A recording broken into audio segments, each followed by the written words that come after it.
어머니, 그 보험금 좀 제가 써도 될까요? 사무실을 확장하려고 하는데 자금이 필요해서요. 정훈아, 그건 내 아버지가 나를 위해 남긴 돈이야. 아니, 제 말은 어차피 나중에 다 제 돈 되는 거 아닌가요?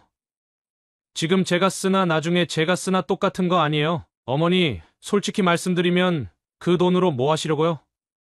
그냥 통장에 넣어두실 거잖아요. 제가 투자해서 더 불려드릴게요. 정훈아, 내가 어떻게 그런 말을. 에이, 진짜. 어머니도 너무 구시대적으로 생각하지 마세요. 요즘은 자식이 잘 되는 게 부모 된 도리 아닌가요? 어머니, 그러지 마시고 정훈 씨 사업 한번 밀어주세요. 나중에 더 크게 효도할 수 있을 텐데.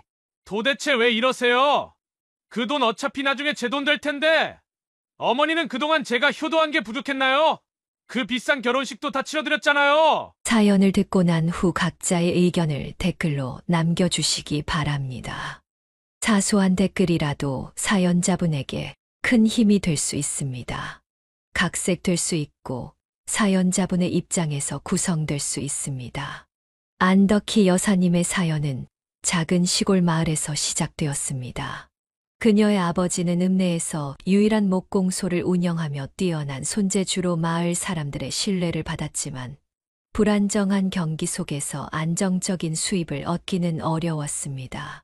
특히 농한기가 되면 일감이 뚝 끊겨 한 달 내내 수입이 없는 날도 많았고 이런 날이면 식구들은 끼니를 거르기도 했습니다. 안덕희 여사는 어린 나이에도 이러한 가정 환경을 누구보다 잘 이해했고 스스로 할 수 있는 일들을 찾아 나섰습니다. 매일 아침 동이 트기도 전에 일어나 목공소 청소를 시작하는 것이 그녀의 일과였습니다. 톱밥이 수북이 쌓인 바닥을 쓸고 거미줄이 늘어진 천장 구석구석을 닦으며 어린 나이임에도 성실함을 몸소 실천했습니다.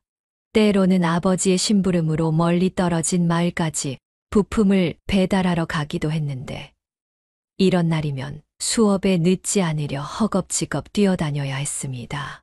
학교 가는 길에는 주변 텃밭에서 자란 무와 배추를 훔쳐 먹기도 했는데 이는 그녀의 어린 시절 배고픔을 달래던 쓰라린 추억이 되었습니다. 덕희야, 내가 이렇게 고생하게 해서 미안하다. 아버지가 능력이 없어서. 아버지는 종종 이렇게 말씀하시며 그녀의 머리를 쓰다듬어 주었습니다. 그럴 때마다 안덕희 여사는 씩씩한 목소리로 대답했습니다. 아버지, 저는 괜찮아요. 제가 도와드릴 수 있어서 오히려 기뻐요. 나중에 꼭 성공해서 아버지 편하게 해드릴게요. 하지만 현실은 녹록지 않았습니다. 중학교에 입학할 무렵 그녀는 학업과 일을 병행하는 것이 점점 더 힘들어졌습니다. 수업 내용은 날이 갈수록 어려워졌고 집안일을 도와야 하는 시간은 오히려 늘어났습니다. 특히 어머니가 읍내 작은 식당에서 일하기 시작하면서 집안일의 많은 부분이 안덕희 여사의 몫이 되었습니다. 아침 식사 준비부터 저녁 설거지까지 그녀의 하루는 늘 바쁘게 돌아갔습니다. 어느 날 저녁 피곤해 지친 어머니가 그녀에게 조심스럽게 말을 꺼냈습니다. 덕희야, 이제 그만 학교 다니는 건 어떨까? 내가 일 좀 도와주면 좋겠구나. 엄마도 너무 미안하지만 우리 형편이 이런데. 그 말을 들은 안덕희 여사는 처음으로 자신의 미래에 대해 진지하게 고민하게 되었습니다. 그녀는 배움에 대한 열망이 컸지만 가정 형편을 생각하면 어머니의 제안을 거절하기도 쉽지 않았습니다. 밤마다 이불 속에서 흘리는 눈물은 어린 소녀의 마음속 깊은 고민을 대변해 주었습니다. 특히 학교 친구들이 고등학교 진학 이야기를 할 때면 그녀는 마음 한켠이 무거워졌습니다. 결국 안덕희 여사는 중학교 2학년을 마지막으로 학업을 중단하게 되었습니다. 그때부터 그녀는 아침부터 저녁까지 목공소에서 아버지를 돕거나 어머니가 일하는 식당에서 서빙을 하며 가족의 생계를 돕기 시작했습니다. 학교를 그만둔 후에도 그녀는 포기하지 않았습니다.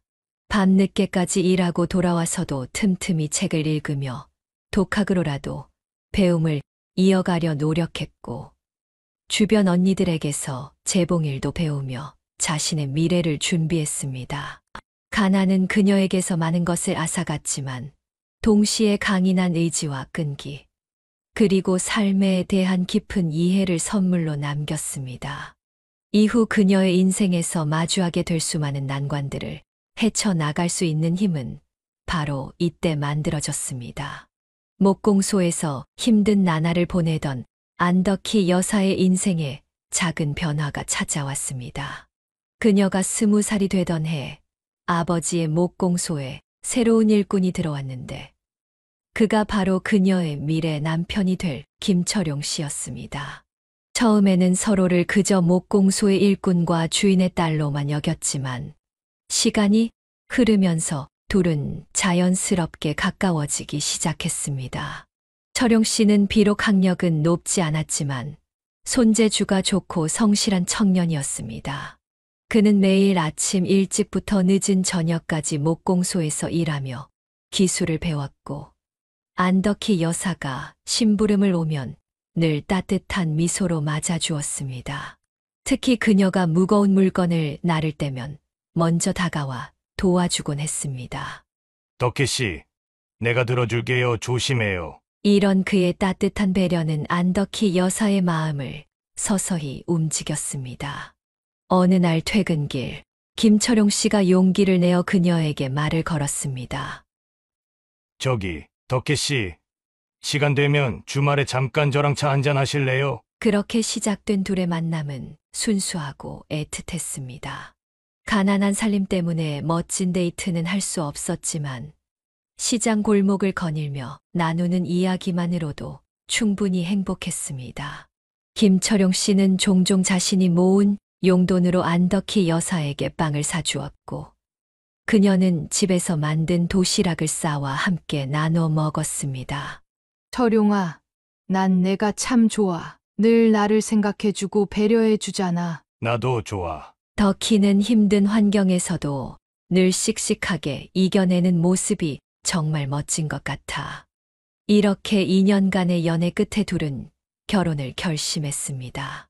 하지만 결혼식을 올리기 직전 예기치 못한 비극이 찾아왔습니다. 안덕희 여사의 아버지가 갑작스러운 심장마비로 돌아가신 것입니다. 이는 가족 모두에게 큰 충격이었고, 특히 목공소의 미래가 불확실해졌습니다. 여보, 우리가 힘을 합치면 뭐든 해낼 수 있을 거야. 걱정하지 마. 김철용 씨의 이 한마디는 안덕희 여사에게 큰 위로가 되었습니다. 결국 두 사람은 예정대로 작은 결혼식을 올렸고 새로운 인생을 시작했습니다. 하지만 현실은 녹록지 않았습니다. 아버지의 부재로 목공소는 결국 문을 닫아야 했고 새로운 생계 수단을 찾아야 했습니다.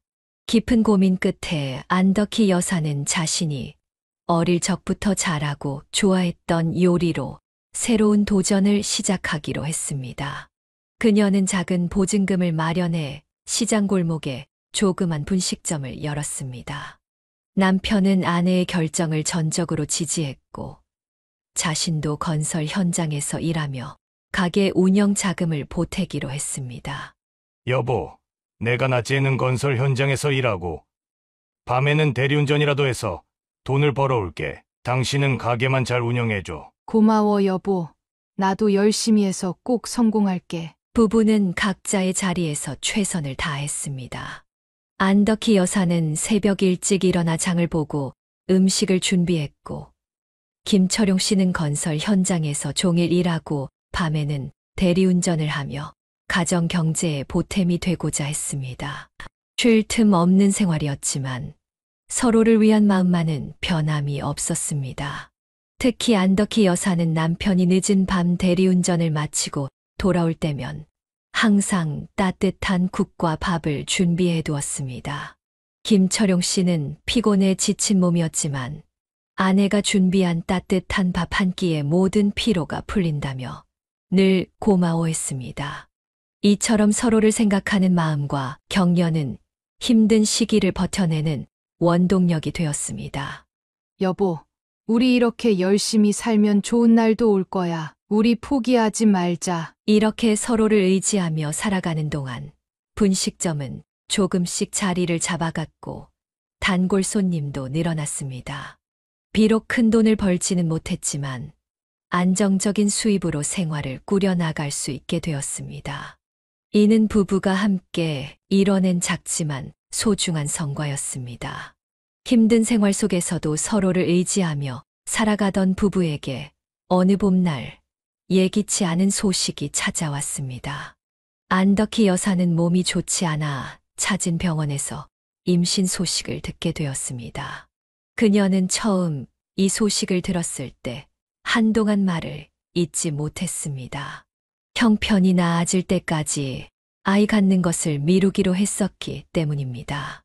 여보, 나 임신했어. 퇴근 후 집에 돌아온 남편에게 이 소식을 전하는 그녀의 목소리에는 불안과 걱정이 가득했습니다. 하지만 남편은 오히려 밝은 표정으로 그녀를 안아주었습니다. 정말 이게 무슨 걱정거리야? 우리 아기가 생겼다는데 이보다 더 기쁜 일이 어디 있겠어? 남편의 긍정적인 반응에 안덕희 여사도 조금씩 마음을 달리하기 시작했습니다. 비록 계획에 없던 임신이었지만 그녀의 마음 한켠에서도 작은 생명에 대한 기대와 설렘이 피어나기 시작했습니다. 특히 배 속 아이가 자라날수록 그녀는 이 아이가 자신들의 인생에 새로운 희망이 될 것이라는 확신을 갖게 되었습니다. 하지만 현실적인 어려움은 여전했습니다. 임신으로 인한 입덧이 심했음에도 불구하고 안덕희 여사는 분식점 일을 계속해야 했습니다. 아침마다 음식 냄새에 구역질을 하면서도 그녀는 묵묵히 가게를 열었습니다. 여보, 제발 무리하지 마. 내가 더 열심히 일할 테니까. 남편의 걱정 어린 말에도 그녀는 웃으며 대답했습니다. 걱정하지 마. 나 힘들지 않아. 우리 아기도 이렇게 엄마가 열심히 사는 모습을 보면서 잘 자랄 거야. 임신 중반에 접어들면서 그녀의 배는 눈에 띄게 불러왔고 오래 서 있는 것이 점점 힘들어졌습니다. 하지만 단골 손님들은 오히려 그녀를 더 걱정해주며 도와주었습니다.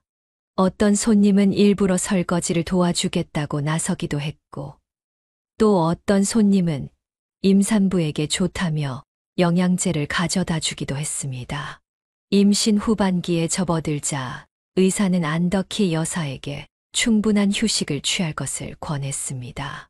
하지만 가게를 완전히 쉴 수는 없었기에 그녀는 일하는 시간을 줄이는 선에서 타협했습니다. 남편은 더 많은 시간을 대리운전에 할애하며 부족한 수입을 메우려 노력했습니다. 여보, 우리 아기 태어나면 내가 더 열심히 일해서 당신 고생 안 하게 해줄게. 마침내 그해 추운 겨울, 진통이 시작되었습니다. 밤새 진통으로 힘들어하는 아내의 손을 잡고 있던 남편의 얼굴에는 걱정과 기대가 교차했습니다. 그리고 마침내 새벽녘 건강한 남자아이가 세상에 나왔습니다. 축하합니다. 아들입니다. 간호사의 우렁찬 목소리와 함께 아기의 힘찬 울음소리가 병실에 울려 퍼졌습니다. 안덕희 여사는 지친 몸이었지만 아기를 안는 순간 모든 고통을 잊었습니다. 그녀와 남편은 갓 태어난 아들을 바라보며 정훈이라는 이름을 지어주었습니다. 여보, 우리 정훈이 앞으로 어떻게 키우지? 걱정하지 마. 우리가 힘을 합치면 잘 키울 수 있을 거야. 지금까지 그래왔던 것처럼. 정훈이의 탄생은 부부에게 새로운 희망과 책임감을 동시에 안겨주었습니다. 비록 경제적으로는 더욱 빠듯해졌지만 아이의 웃음소리는 그들에게 더 없는 행복과 새로운 삶의 의미를 가져다 주었습니다. 이제 그들은 단순히 부부가 아닌 한 아이의 부모로서 새로운 인생을 시작하게 되었습니다. 정훈이의 탄생은 부부에게 더할 나위 없는 기쁨이었지만 현실적인 어려움도 함께 찾아왔습니다. 안덕희 여사는 산후조리도 제대로 하지 못한 채 한 달 만에 다시 가게로 나와야 했습니다. 당시 아이를 맡길 만한 어린이집도 없었고, 맡길 수 있다 하더라도 그들의 형편으로는 감당하기 어려운 금액이었습니다. 그녀는 어쩔 수 없이 정훈이를 등에 업고 일을 해야 했습니다. 뜨거운 기름 냄새가 가득한 주방에서 아이를 업은 채 음식을 만들고 서빙을 하는 일은 결코 쉽지 않았습니다. 특히 정훈이가 보채거나 울 때면 그녀의 마음은 더욱 아팠습니다. 정훈아, 조금만 참자. 엄마가 일하는 거 좀 도와줘. 다행히 주변의 따뜻한 이웃들이 그녀의 어려움을 알고 도움의 손길을 내밀었습니다. 옆집 할머니는 가끔 정훈이를 봐주겠다고 나섰고, 단골 손님 중에는 아이를 잠시 안아주며 그녀가 일하는 동안 돌봐주는 분들도 있었습니다. 덕희 씨, 내가 잠깐 봐줄게. 당신은 일이나 보슈. 아이고, 정말 감사합니다. 어떻게 보답해야 할지. 무슨 보답을 바라고 하겠수? 우리 동네 사람들끼리 이 정도는 서로 도와야지. 이런 이웃들의 도움 속에서 정훈이는 여러 사람의 사랑을 받으며 자라났습니다. 특히 밤늦게까지 대리운전을 하는 남편을 기다리며 안덕희 여사는 정훈이에게 늘 아버지 이야기를 들려주었습니다. 우리 정훈이 아빠는 말이야. 가족을 위해서 이렇게 늦게까지 열심히 일하시는 거야. 나중에 정훈이도 아빠처럼 성실한 사람이 되어야 해. 비록 유복한 환경은 아니었지만 안덕희 여사와 남편은 정훈이를 바르게 키우기 위해 최선을 다했습니다. 그들은 비록 돈은 없어도 가족 간의 사랑과 믿음만큼은 넘치도록 주려 노력했습니다. 휴일이면 근처 공원에 가서 함께 시간을 보내고, 저녁에는 가족이 모여 앉아 하루 일과를 나누며 대화하는 시간을 가졌습니다. 아빠, 오늘은 일찍 들어오셨네요. 그래. 우리 정훈이가 보고 싶어서 일찍 왔지. 이렇게 화목한 분위기 속에서 정훈이는 밝고 건강하게 자라났습니다. 그는 어린 나이에도 불구하고 부모님의 고생을 이해하는 듯 했고, 특별히 떼를 쓰거나 무리한 요구를 하지 않는 착한 아이였습니다. 때로는 어머니가 일하는 모습을 보며 서툰 솜씨로 도와주려 하기도 했습니다. 엄마, 제가 도와드릴게요. 저도 이제 컸잖아요. 이런 아들의 모습을 볼 때면 안덕희 여사의 눈시울이 붉어졌습니다. 어려운 환경 속에서도 바르게 자라주는 아들을 보며 그녀는 모든 고생이 헛되지 않았음을 느꼈습니다. 정훈이가 초등학교에 입학할 무렵에는 그동안의 노력으로 가게도 조금씩 자리를 잡아가고 있었고, 생활도 조금씩 나아지고 있었습니다. 여보, 우리 정훈이 학교 갈 때가 됐네. 이제는 우리도 아들 뒷바라지 잘해줄 수 있을 것 같아. 그래. 우리 아들 앞으로는 좀 더 좋은 환경에서 공부하게 해주자. 이처럼 안덕희 여사 부부는 어려운 환경 속에서도 희망을 잃지 않고 정훈이를 바르게 키우기 위해 최선을 다했습니다. 그들의 사랑과 노력은 정훈이가 건강하고 밝은 아이로 자라나는 밑거름이 되었습니다. 정훈이가 초등학교에 입학한 후 안덕희 여사는 아들의 성장을 지켜보며 새로운 기쁨을 느끼게 되었습니다. 그녀가 끝내지 못했던 학업의 한을 풀어주듯 정훈이는 뛰어난 학업 성적을 보여주었습니다.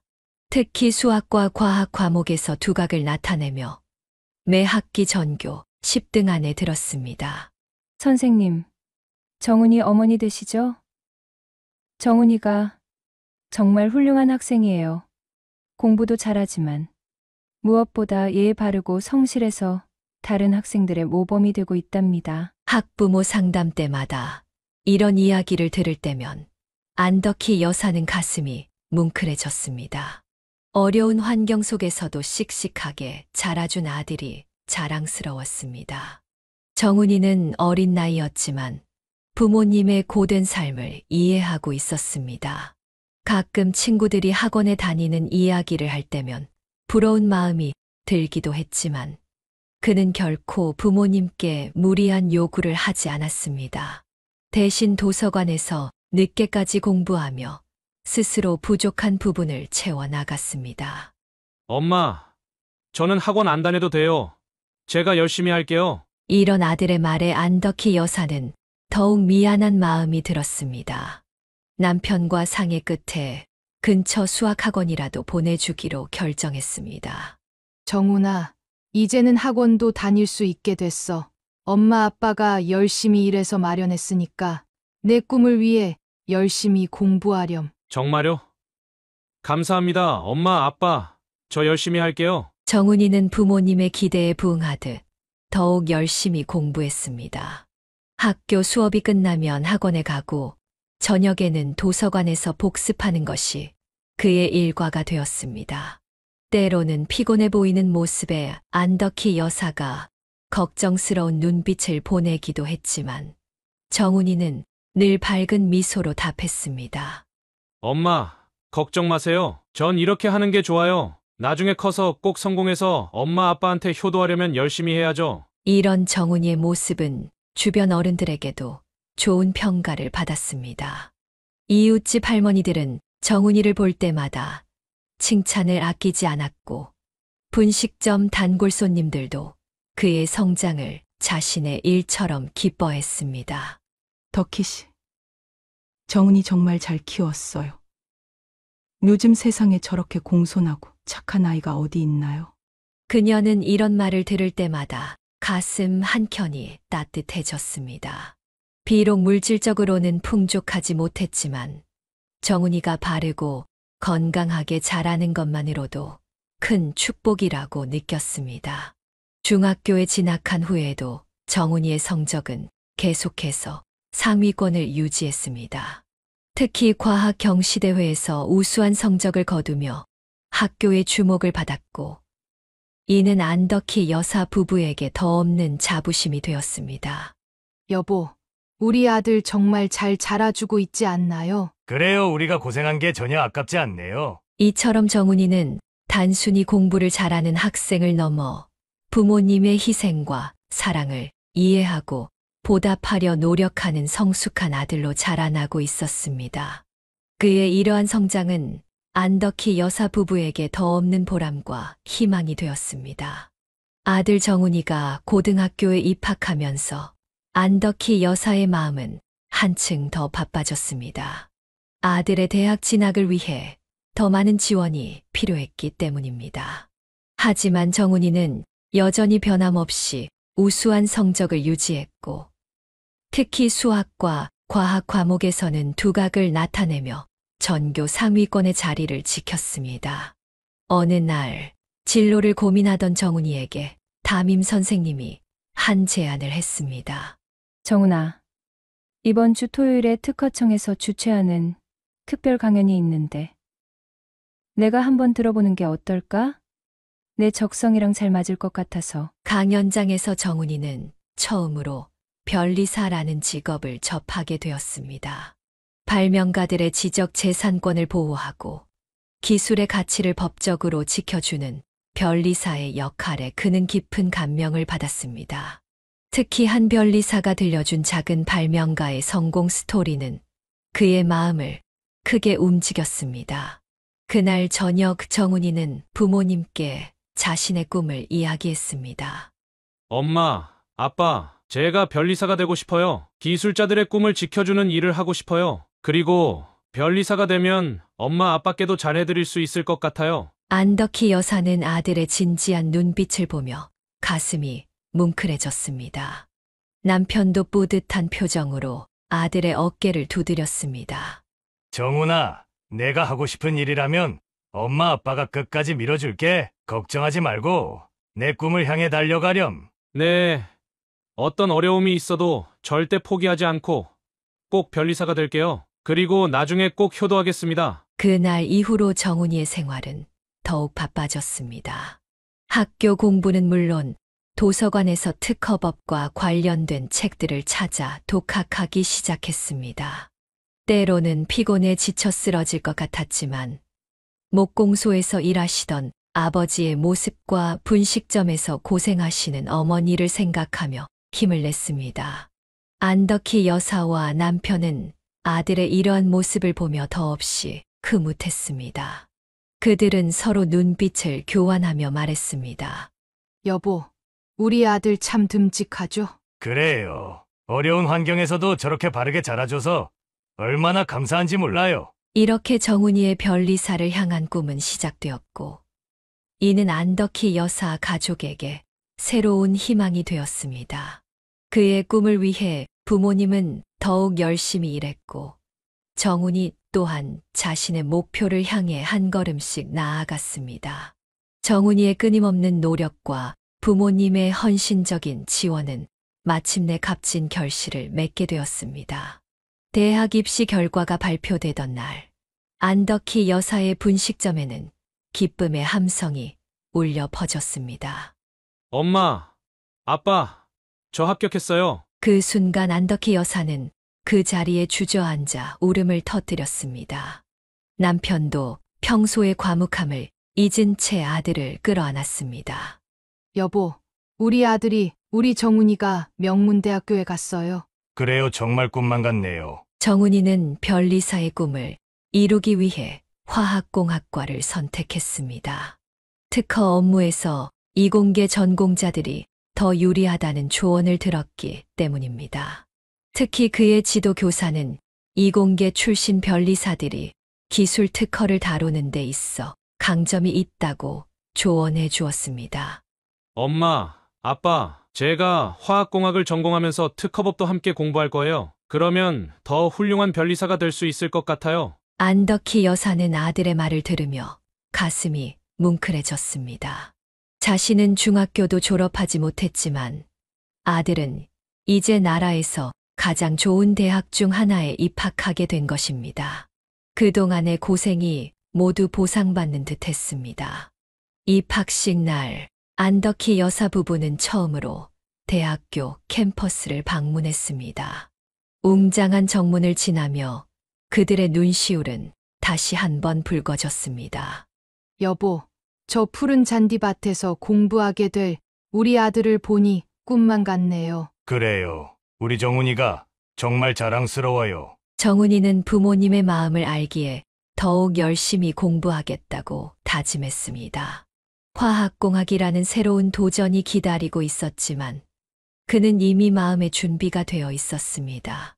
교수님, 제가 변리사가 되기 위해 어떤 공부를 더 해야 할까요? 자네같이 이공계 전공하면서 변리사를 준비하는 학생들이 늘고 있어. 기술이 발전할수록 이공계 출신 변리사의 수요는 더욱 늘어날 거야. 이런 조언들은 정훈이의 선택에 대한 확신을 더욱 굳건하게 해주었습니다. 비록 법대에 직접 입학한 것은 아니었지만 오히려 이공계 전공을 통해 더 경쟁력 있는 변리사가 될 수 있다는 희망이 생겼습니다. 이렇게 정훈이의 대학 생활이 시작되었고 안덕희 여사 부부는 아들의 새로운 출발을 위해 더욱 열심히 일했습니다. 그들의 땀과 눈물로 이룬 이 작은 성공은 더 큰 꿈을 향한 새로운 시작이 되었습니다. 아들이 대학교 2학년이 되던 해봄, 예기치 않은 비극이 안덕희 여사의 가정을 덮쳤습니다. 늦은 밤 대리운전을 마치고 귀가하던 남편이 음주운전 차량과 큰 사고를 당한 것입니다. 그날 밤 안덕희 여사는 한 통의 전화에 세상이 무너지는 것 같았습니다. 여보세요. 거기 김철용 씨 가족 되시나요? 지금 중환자실로 오셔야 할 것 같습니다. 병원에 도착했을 때 의사는 심각한 표정으로 상황을 설명했습니다. 뇌 손상이 심각했고 당분간 의식 회복을 기대하기 어렵다는 것이었습니다. 안덕희 여사는 중환자실 유리창 너머로 보이는 남편의 모습에 그 자리에서 주저앉고 말았습니다. 처음에 그녀는 이 사실을 정훈이에게 알리지 않으려 했습니다. 시험 기간을 앞둔 아들의 공부에 방해가 될까 염려했기 때문입니다. 하지만 병원비 문제와 가게 운영의 어려움이 겹치면서 결국 아들에게 연락을 할 수밖에 없었습니다. 정훈아, 엄마가 할 말이 있어. 전화기 너머로 들려오는 어머니의 떨리는 목소리에 정훈이는 직감적으로 무언가 심각한 일이 일어났음을 깨달았습니다. 엄마, 무슨 일 있으세요? 아버지가 사고가 지금 병원에 계셔. 그날 밤 정훈이는 곧바로 서울에서 고향으로 내려왔습니다.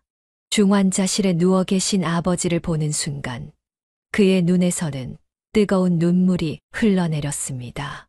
늘 묵묵히 가족을 위해 일하시던 아버지의 모습이 떠올랐습니다. 아버지, 제가 왔어요. 어서 일어나세요. 다행히 사고의 책임은 전적으로 음주운전자에게 있었기에 보상금 문제는 해결될 수 있었습니다. 하지만 돈으로는 해결할 수 없는 것들이 더 많았습니다. 의식불명 상태가 계속되는 아버지를 보며 가족들의 마음은 날이 갈수록 무거워졌습니다. 엄마, 저 학교 휴학하고 내려올까요? 안 돼. 정훈아, 내 아버지도 그러시길 원치 않으실 거야. 넌 거기서 열심히 공부만 해. 안덕희 여사는 아들의 제안을 단호히 거절했습니다. 하지만 그녀의 강인한 모습 뒤에는 깊은 슬픔이 숨겨져 있었습니다. 밤마다 병실에서 남편의 손을 잡고 흐느끼는 그녀의 모습을 의료진들은 안타깝게 바라보았습니다. 이런 시련 속에서도 안덕희 여사는 가게 문을 닫을 수 없었습니다. 병원비와 생활비를 위해 더욱 긴 시간 일해야 했습니다. 단골 손님들은 그녀의 사정을 알고 안타까워했고 가끔은 일손을 거들어 주기도 했습니다. 이렇게 예기치 않은 사고는 안덕희 여사의 가정에 큰 시련을 안겨주었습니다. 하지만 그녀는 절망하지 않았습니다. 남편의 회복을 믿으며 아들의 꿈을 지켜주기 위해 더욱 강인하게 버텨나갔습니다. 아들은 화학공학과를 졸업하고 곧바로 서울의 한 특허법률사무소에 취직했습니다. 변리사가 되기 위한 첫발걸음이었습니다. 비록 아버지가 여전히 의식불명 상태였지만 안덕희 여사는 아들의 새로운 출발을 기쁜 마음으로 지켜보았습니다. 정훈아, 처음이라 힘들 텐데 잘 해낼 수 있겠니? 걱정 마세요, 엄마. 제가 꼭 변리사가 될 거예요. 그리고 아버지가 깨어나실 때는 꼭 변리사가 되어 있을 거예요. 특허법률사무소에서 정훈이는 이공계 전공자의 강점을 살려 특허 명세서 작성과 선행기술 조사 업무를 맡았습니다. 하지만 법률 공부는 그에게 완전히 새로운 도전이었습니다. 화학공학에서 배운 전공 지식은 도움이 되었지만 특허법, 민법, 상법 등은 처음 접하는 생소한 영역이었습니다. 매일 밤 퇴근 후에도 정훈이의 하루는 끝나지 않았습니다. 근처 독서실에서 새벽까지 법률 공부를 하는 것이 일상이 되었습니다. 때로는 책상에 엎드려 잠이 들기도 했지만 의식 없이 누워 계신 아버지를 생각하며 다시 책을 폈습니다. 여보, 우리 아들이 이렇게 열심히 공부하고 있어요. 당신도 어서 일어나서 아들 자랑스러워할 날이 오겠죠? 안덕희 여사는 병원에 면회를 갈 때마다 남편에게 아들 이야기를 들려주었습니다. 하지만 변리사 시험의 벽은 높았습니다. 첫 시험에서 정훈이는 특허법 과목에서 2점 차이로 탈락했고 이듬해에는 민법에서 고배를 마셨습니다. 매번 아쉽게 떨어질 때마다 정훈이의 어깨는 무거워졌습니다. 엄마, 저 이번에도 떨어졌어요. 괜찮아, 정훈아. 지금처럼만 열심히 하면 언젠간 꼭 될 거야. 엄마는 내가 자랑스러워. 시험 준비가 길어지면서 가정의 경제적 부담도 커져갔습니다. 병원비와 생활비에 정훈이의 학원비까지 안덕희 여사는 더 많은 시간을 일해야 했습니다. 하지만 그녀는 단 한 번도 아들에게 그만두라는 말을 하지 않았습니다. 정훈이도 부모님의 희생을 알기에 더욱 필사적으로 공부했습니다. 퇴근 후의 시간은 물론 주말까지 반납하며 시험 준비에 매달렸습니다. 특히 자신의 약점이었던 법률 과목들을 보완하기 위해 스터디 그룹을 만들어 토론하고 공부했습니다. 이번에는 꼭 합격할 거예요. 아버지가 깨어나시면 제가 변리사가 되어 있는 모습을 보여드리고 싶어요. 이렇게 정훈이의 도전은 계속되었고 안덕희 여사는 묵묵히 아들의 꿈을 지원했습니다. 그들의 인내와 노력은 곧 새로운 결실을 맺게 될 것이었습니다. 변리사 시험 합격자 발표가 있던 날, 정훈이는 떨리는 마음으로 컴퓨터 앞에 앉았습니다. 세 번째 도전이었기에 그의 마음은 더욱 무거웠습니다. 지난 2번의 실패를 떠올리며 그는 깊은 한숨을 내쉬었습니다. 하지만 이번에는 달랐습니다. 합격자 명단을 확인하는 순간 그의 눈에서는 뜨거운 눈물이 흘러내렸습니다. 합격. 제가 정말 합격했어요. 드디어. 3년간의 고된 시험 준비, 밤을 새워가며 공부했던 순간들, 좌절과 실패의 시간들이 주마등처럼 스쳐 지나갔습니다.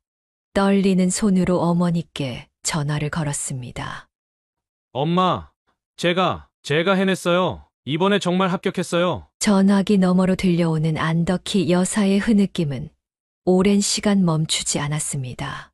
특히 이공계 출신으로 특허법 과목에서 최고점을 받았다는 소식은 그들의 기쁨을 더욱 크게 했습니다.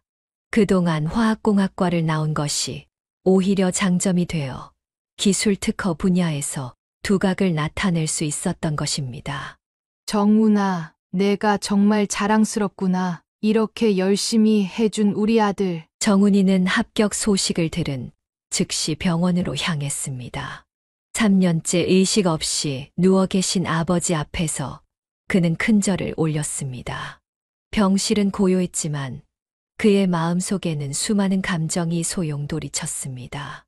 아버지, 제가 드디어 해냈습니다. 당신의 아들이 변리사가 되었어요. 이제는 제가 효도하겠습니다. 아버지, 어서 깨어나세요. 안덕희 여사는 아들과 함께 남편의 손을 잡고 울었습니다. 그동안의 고난과 시련이 주마등처럼 스쳐 지나갔습니다. 목공소에서 일하던 시절, 분식점을 시작하던 날들, 대리운전을 하다 사고를 당한 그날까지 모든 순간이 이 한순간을 위한 과정이었던 것만 같았습니다. 병실의 의료진들도 이들의 감동적인 순간을 지켜보며 눈시울을 붉혔습니다.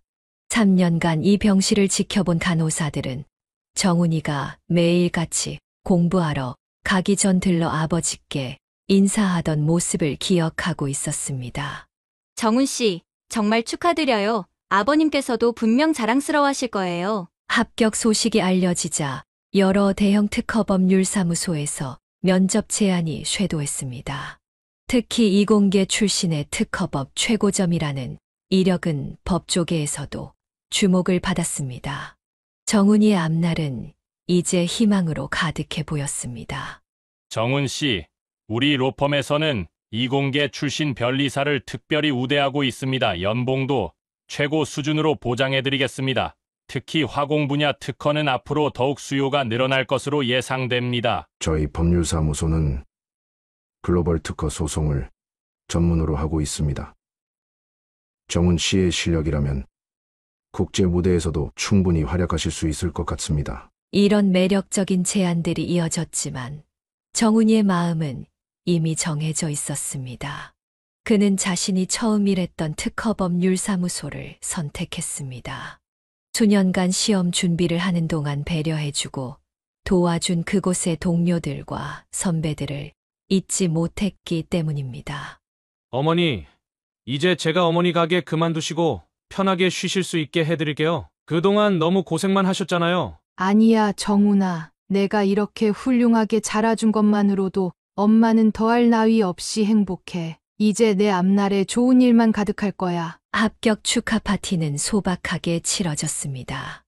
병원 구내식당에서 안덕희 여사와 단둘이 식사를 하면서 정훈이는 그동안의 모든 과정을 회상했습니다. 어린 시절에 가난했던 기억들, 대학 시절의 고군분투, 아버지의 사고, 그리고 지난 3년간의 고된 시험 준비까지 모든 순간이 이제는 값진 추억으로 다가왔습니다. 이제 제 차례예요.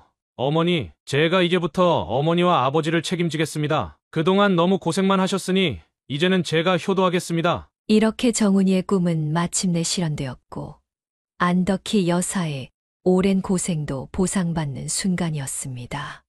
앞으로 그들에게 찾아올 더 큰 행복을 예감하듯 그날 하늘은 유난히 맑고 푸르렀습니다. 병실 창 너머로 비치는 따스한 가을 햇살은 마치 새로운 시작을 축복해 주는 것만 같았습니다. 변리사로서의 새로운 삶을 시작한 정훈의 인생에 또 다른 변화가 찾아왔습니다. 법률사무소 동료의 소개로 알게 된 서윤이라는 여성이었습니다. 서윤은 유명 음악대학을 졸업하고 서울시립교향악단에서 첼로를 연주하는 첼리스트였고, 정훈은 그녀의 우아한 모습과 따뜻한 성품에 매료되었습니다. 서윤 씨가 연주하는 첼로 소리가 정말 아름답네요. 정훈 씨도 음악을 좋아하시나요? 아니요. 사실 클래식은 잘 모르지만 서윤 씨가 연주하시는 걸 보니 저도 배우고 싶어지네요. 처음 만난 날 음악에 대해 문외한이었던 그였지만 서윤의 영향으로 점차 클래식 음악의 세계에 빠져들기 시작했습니다. 두 사람의 관계가 발전하면서 자연스럽게 서윤의 부모님을 만나게 되었습니다.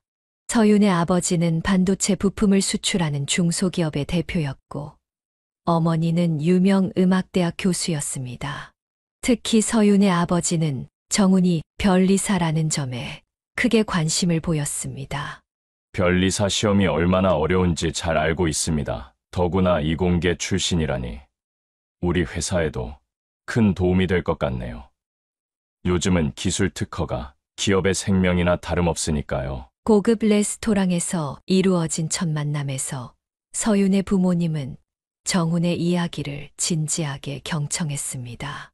어려운 환경에서도 꿈을 이루기 위해 노력했던 그의 이야기는 그들에게 깊은 인상을 남겼습니다.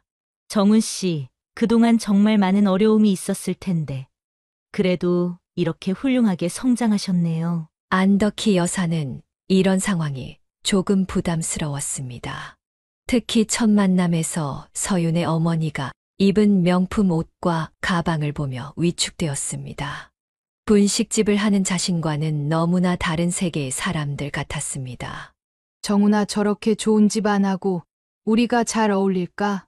엄마는 좀 걱정이 되네. 엄마, 걱정하지 마세요. 서윤이네 부모님들은 그런 분들이 아니에요. 오히려 제가 변리사라는 것에 대해 높이 평가해 주세요. 그리고 서윤이도 그런 것에 전혀 신경 쓰지 않아요. 실제로 서윤의 부모님은 정훈의 성실함과 전문성을 인정하며 그를 믿고 받아들였습니다. 특히 서윤의 아버지는 정훈에게 깊은 관심을 보였습니다. 요즘은 기술 특허 분쟁이 많아서 걱정입니다. 정훈 씨 같은 분이 우리 회사 자문을 맡아주시면 좋을 것 같은데요. 또한 서윤의 어머니도 정훈의 어머니를 따뜻하게 맞아주었습니다. 안덕희 여사가 운영하는 분식점을 직접 찾아가 음식을 먹으며 그녀의 고된 삶의 이야기에 깊은 공감을 표시했습니다. 어머님, 혼자서 정훈 씨를 이렇게 훌륭하게 키우셨다니 정말 대단하세요. 저희 서윤이도 잘 부탁드립니다. 이런 서윤 부모님의 진심 어린 태도에 안덕희 여사의 마음도 조금씩 편안해졌습니다. 처음에 느꼈던 부담감과 거리감은 점차 사라져갔고 오히려 서윤의 어머니와 좋은 친구가 되어갔습니다. 서윤아, 내 어머님이 이렇게 잘 대해주시니 고맙구나. 어머니, 제가 오히려 감사해요. 정훈 오빠 같은 분을 만나게 해주셔서요. 이렇게 서로 다른 환경에서 자란 두 사람이었지만 그들의 만남은 새로운 희망과 가능성을 열어주었습니다. 서윤의 부모님은 정훈의 가정환경이나 어머니의 직업을 전혀 문제 삼지 않았고 오히려 그의 성실함과 전문성을 높이 평가했습니다. 우리 서윤이가 정훈 씨 같은 신랑을 만나면 좋겠다고 생각했었어요. 학벌이나 재력보다 중요한 건 그 사람의 성품과 노력하는 자세니까요. 이런 말씀을 들을 때마다 정훈은 더욱 열심히 살아야겠다고 다짐했습니다. 특히 아직도 의식불명 상태인 아버지를 위해서라도 그는 더 나은 미래를 만들어가고 싶었습니다. 이제 정훈의 앞날에는 더 큰 행복이 기다리고 있는 듯 했습니다. 변리사로서의 성공적인 경력과 함께 그는 인생의 새로운 장을 열어갈 준비를 하고 있었습니다. 사돈들 간의 합의로 신혼집은 서윤이네 가족이, 결혼식은 정훈이네 가족이 준비하기로 했습니다. 안덕희 여사는 아들의 결혼식만큼은 가장 좋은 곳에서 치르고 싶었습니다. 평생을 가난하게 살았지만 아들의 인생에서 가장 중요한 날만큼은 부족함 없이 해주고 싶었던 것입니다.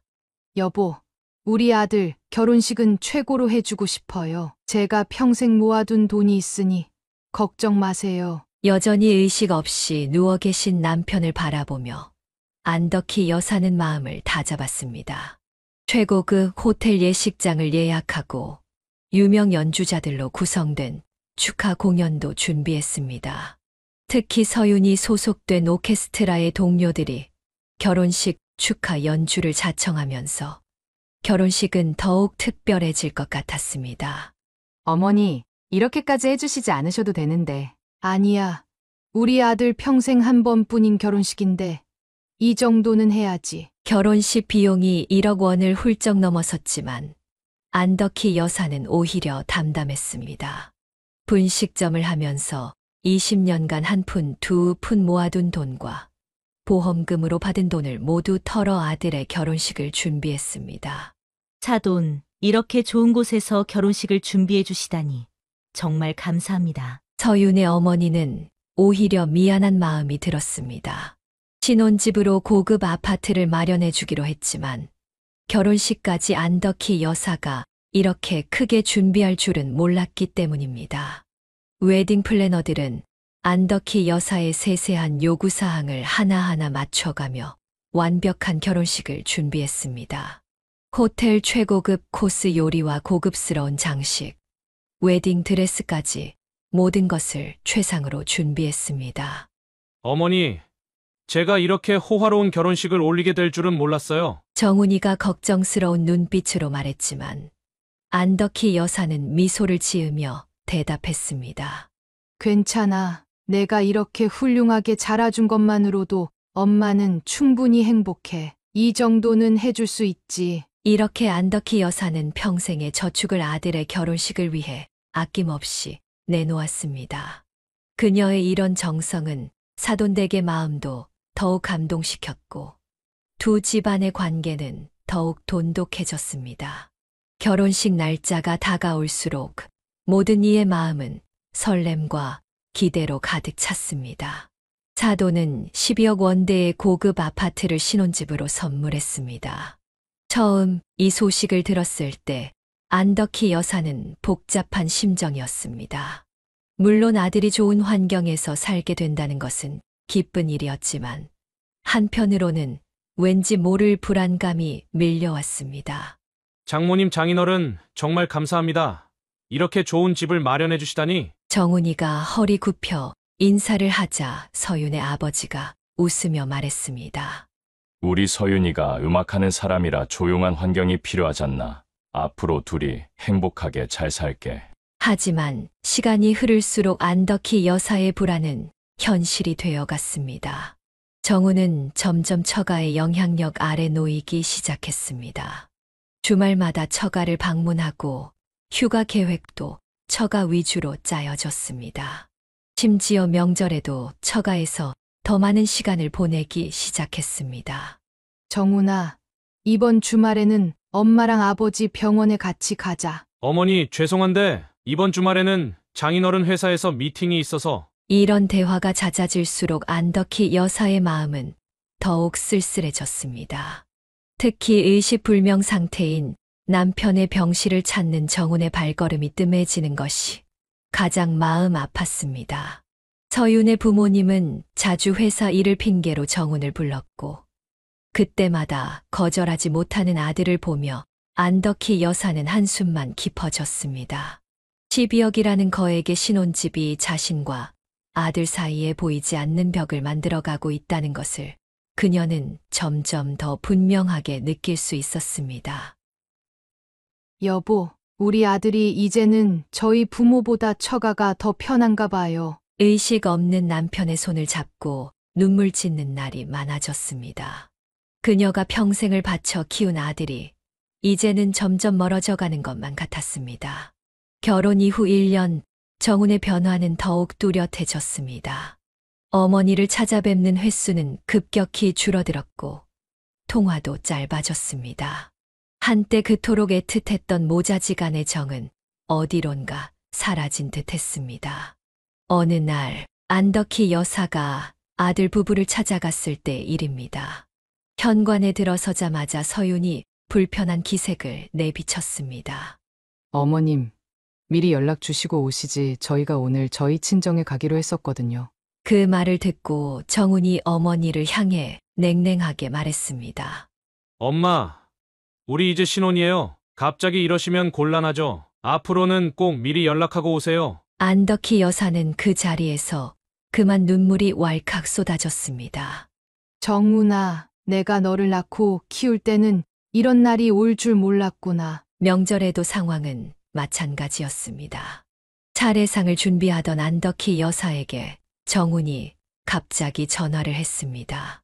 엄마, 이번 명절에는 처가에서 보내기로 했어요. 장인어른이 해외에서 오시거든요. 하루 정도는 여기서. 엄마도 아시잖아요. 장인어른이 얼마나 바쁘신 분인데 다음에 찾아뵐게요. 전화가 끊기고 안덕희 여사는 한동안 멍하니 서 있었습니다.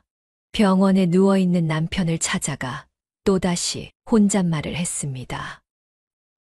여보, 우리 정훈이가 이렇게 변할 줄 누가 알았겠어요. 내가 무슨 잘못을 했나요? 특히 충격적이었던 것은 아버지의 수술 날이었습니다. 갑자기 상태가 악화되어 긴급 수술이 필요하다는 연락을 받고도 정훈은 처가의 회사 행사를 핑계로 병원에 나타나지 않았습니다. 어머니, 죄송해요. 오늘 장인어른 회사 상장 기념식이라 아버지 수술은 어머니가 알아서 해주세요. 비용은 제가 보낼게요. 이 말을 듣는 순간 안덕희 여사는 그 자리에서 쓰러질 뻔했습니다. 한때 아버지 병실에서 눈물로 다짐했던 그 효심은 어디로 사라진 걸까요? 12억짜리 아파트가 그의 마음까지 바꿔놓은 것일까요?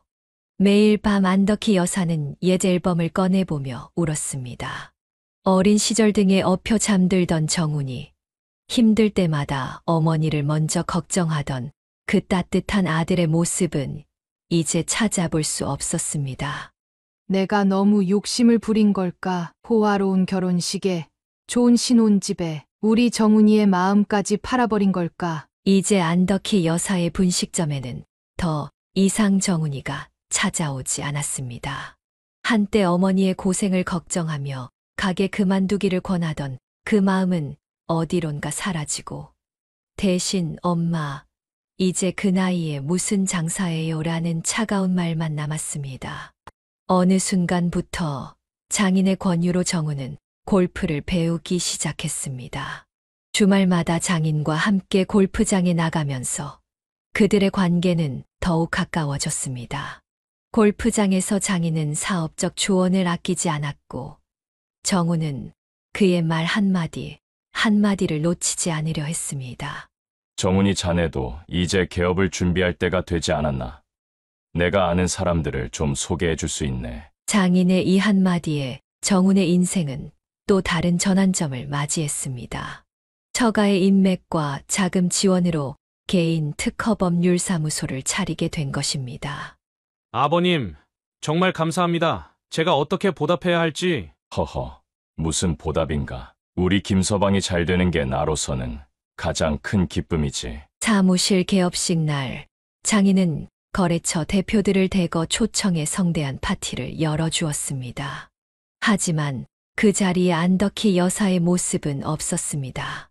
정훈은 어머니에게 격식 있는 자리라 불편하실 것 같다며 참석을 만류했기 때문입니다. 엄마, 사실 장인어른 지인분들이 대부분이라 엄마가 오시면 어색할 것 같아서요. 이 말을 전해 들은 안덕희 여사는 마음이 무너져 내렸습니다. 아들의 큰 걸음마다 늘 함께했던 그녀였지만 이제는 그저 불편한 존재가 되어버린 것입니다. 정훈의 일상은 완전히 처가 중심으로 재편되었습니다.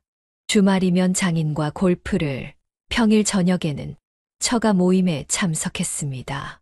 장모님이 주최하는 음악회에도 빠짐없이 참석하면서 클래식 음악에 대한 이해도 깊어졌습니다. 김서방이 이제 음악을 정말 잘 이해하네요. 우리 서윤이가 좋은 신랑을 만났어. 이런 장모님의 칭찬에 정우는 더욱 처가의 품격에 맞추려 노력했습니다. 비싼 양복을 맞추고 고급 시계를 구입하고 와인을 배우기 시작했습니다. 하지만 그 과정에서 본가와의 거리는 점점 멀어져만 갔습니다. 여보, 이번 주말에 시댁에 좀 들릴까? 미안해. 이번 주는 장인어른과 약속이 있어서. 이런 대화가 반복될수록 서윤도 점차 시댁 방문을 부담스러워했습니다. 분식집을 하시는 시어머니와는 대화 주제도 맞지 않았고 의식불명인 시아버지의 모습은 그녀를 불편하게 만들었습니다. 안덕희 여사는 이제 아들의 안부를 전화로만 확인해야 했습니다. 그마저도 지금 회의 중이에요. 나중에 전화할게요. 라는 짧은 대화로 끝나기 일쑤였습니다. 한때 어머니의 든든한 기둥이 되어주겠다던 그 약속은 어디론가 사라져버렸습니다. 여보, 우리 아들이 이제는 완전히 남이 되어가나 봐요. 당신이 깨어나시면 우리 정훈이를 어떻게 생각하실까요? 병실에서 흘리는 안덕희 여사의 눈물은 날이 갈수록 더욱 깊어만 갔습니다. 그리고 4년간의 긴 투병 생활 끝에 남편은 결국 눈을 감았습니다. 마지막 순간까지 의식을 되찾지 못한 채 조용히 세상을 떠났습니다. 안덕희 여사가 병실에서 남편의 손을 잡고 마지막 인사를 건넬 때였습니다. 여보, 그동안 너무 고생 많으셨어. 이제 편히가. 남편의 차가워진 손을 잡고 있는데 문득 지난 날들이 주마등처럼 스쳐 지나갔습니다. 목공소에서 처음 만났던 날, 가난하지만 행복했던 신혼 시절, 정훈이를 키우며 함께 고생했던 나날들. 그 모든 순간에 남편은 늘 묵묵히 가족을 위해 살았습니다. 어머니, 장례식장은 제가 알아보겠습니다. 정훈의 목소리는 담담했습니다. 어머니의 오열 속에서도 그의 얼굴에는 깊은 슬픔을 찾아보기 어려웠습니다. 장례식장에서도 정훈은 형식적인 모습만 보였습니다. 조문객들을 맞이하는 그의 모습은 마치 업무를 처리하는 것 같았습니다. 아버지, 편히 가세요. 이것이 아버지의 관 앞에서 정훈이 남긴 전부였습니다. 안덕희 여사는 그런 아들을 보며 가슴이 미어졌습니다. 한때 아버지의 병상을 지키며 눈물 흘리던 그 아들은 어디로 갔을까요? 장례 기간 내내 정우는 처가 식구들과 더 많은 시간을 보냈습니다. 장인이 보낸 조화가 영정 옆에 놓이고 처가 쪽 조문객들이 오갈 때면 그제야 바쁘게 움직였습니다. 정훈아, 내 아버지가 이런 모습을 보면 얼마나 가슴 아파하실까. 안덕희 여사의 이 말에 정우는 오히려 짜증을 냈습니다.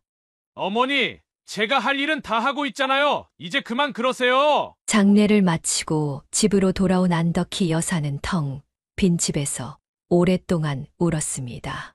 남편의 슬리퍼, 옷장 속 양복, 서랍 속 반지갑.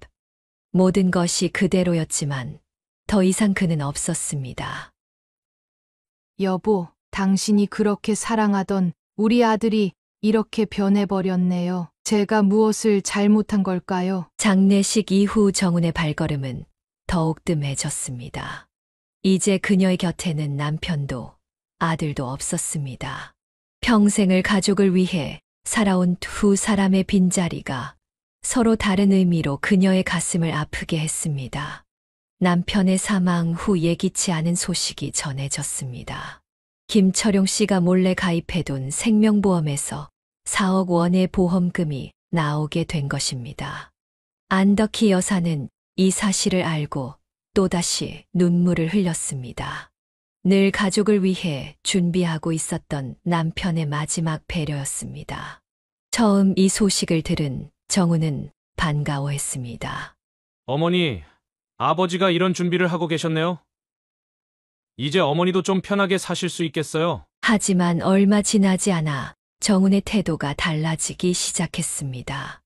어느 날 저녁 갑자기 찾아온 정훈이 어머니에게 충격적인 제안을 했습니다.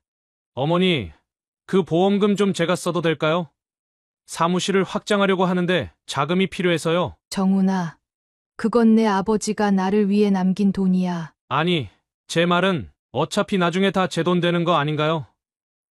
지금 제가 쓰나 나중에 제가 쓰나 똑같은 거 아니에요? 이 말을 듣는 순간 안덕희 여사는 충격에 휩싸였습니다.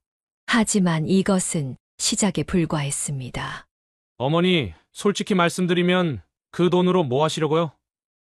그냥 통장에 넣어두실 거잖아요. 제가 투자해서 더 불려드릴게요. 정훈아, 내가 어떻게 그런 말을... 에이, 진짜. 어머니도 너무 구시대적으로 생각하지 마세요. 요즘은 자식이 잘 되는 게 부모 된 도리 아닌가요? 매일같이 정훈의 독촉이 이어졌습니다. 전화로 문자로 때로는 직접 찾아와서 보험금을 요구했습니다. 심지어 어느 날은 서윤까지 데리고 와서 압박했습니다. 어머니, 그러지 마시고 정훈 씨 사업 한번 밀어주세요. 나중에 더 크게 효도할 수 있을 텐데. 급기야 정훈은 폭발했습니다. 도대체 왜 이러세요? 그 돈 어차피 나중에 제 돈 될 텐데. 어머니는 그동안 제가 효도한 게 부족했나요?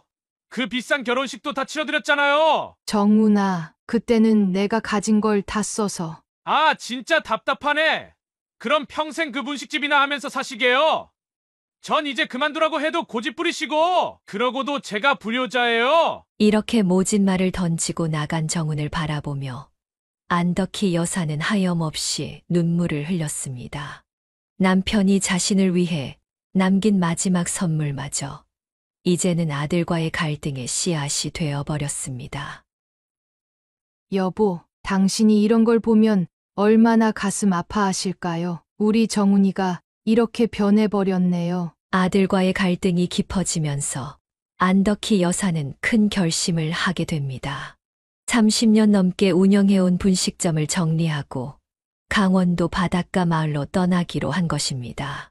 남편과의 추억이 서린 이 도시를 떠나 새로운 삶을 시작하고 싶었습니다.